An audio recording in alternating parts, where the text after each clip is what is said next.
Well, it's my first time here, and of course, I've known of the huddle, and it's a prestigious event. It's great to be able to hear so many different topics of discussion by various specialists, and I feel very privileged and honored to be an invitee on the panel on female gaze and on entertainment. So yes, very happy to be a part of this. I would say that there is a difference, but that difference to me, I don't draw the line at a cultural difference. I think it's more an individual personality or approach or perspective. That's where the difference really comes.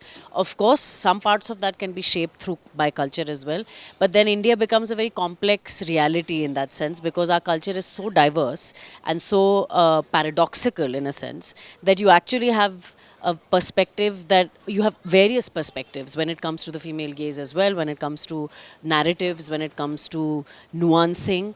And I think from when you look back even really far back in time, you had many progressive perspectives and female characters in cinema, in media, in literature.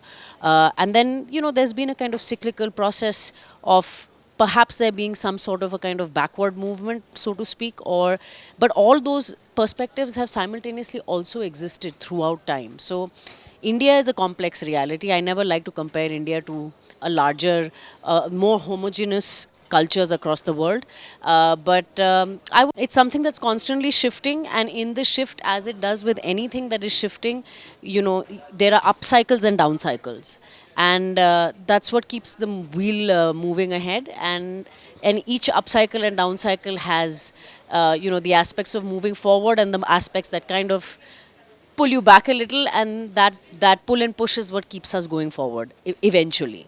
I mean, I'm always curious to know everyone's perspective, both on the panel itself and then through the questions that come to the through the audience, to understand what it is that people's perspective on this is as well.